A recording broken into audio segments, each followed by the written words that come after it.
CNN, BBC, France, 24. I'm watching you all. I'm recording every lie.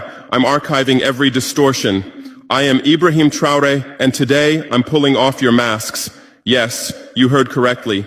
I, whom you call a young military junta leader, whom you brand as a dangerous radical, whom you serve up as an anti-Western dictator, am now telling you the truth. And this time you cannot turn off your microphones. This time you cannot turn away your cameras. This time your editors cannot cut this speech. Because the world you monopolize no longer exists. Because millions will hear these words now, without passing through your filters, without being subjected to your distortions, without being muddied by your lies.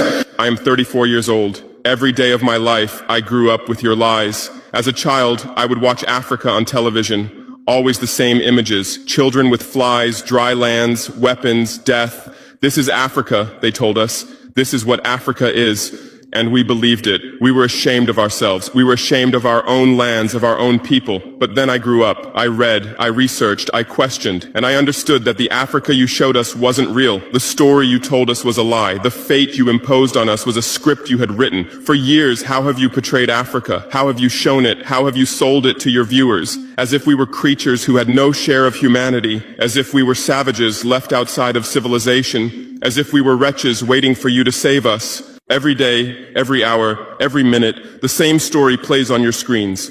Hunger, war, disease, corruption, terror, chaos.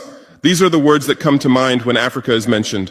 In your Africa dictionary, there are no other words. No hope, no success, no development, no resistance, no honor, no pride, no victory. So I ask you, New York Times, Washington Post, Guardian, Le Monde, have you ever made Africa's successes your headlines? How many times have you written about Rwanda's technology miracle? How many times have you shown Ethiopia's reforestation project? How many times have you praised Botswana's democratic success? How many times have you described Kenya's entrepreneurial ecosystem? No, because these don't fit your scenario. Your Africa cannot be successful. It cannot, because then how will you legitimize your exploitation? If it's not in need of help, how will you intervene? If it's not backward, how will you look down on it? Have you ever asked yourselves, has any editor sitting at their desk, any news director in a meeting, any columnist at their keyboard ever thought, why are the people of the world's richest lands poor? Here are the numbers for you, real numbers. Africa owns 70% of the world's cobalt reserves. Your cell phone, your computer, your electric car won't work without cobalt. This cobalt comes from Congo, but Congolese can't afford cell phones. Africa owns 90% of the world's platinum reserves. Catalytic converters, electronic devices, medical implants, they all need platinum. This platinum comes from South Africa, but South Africans are crushed by unemployment.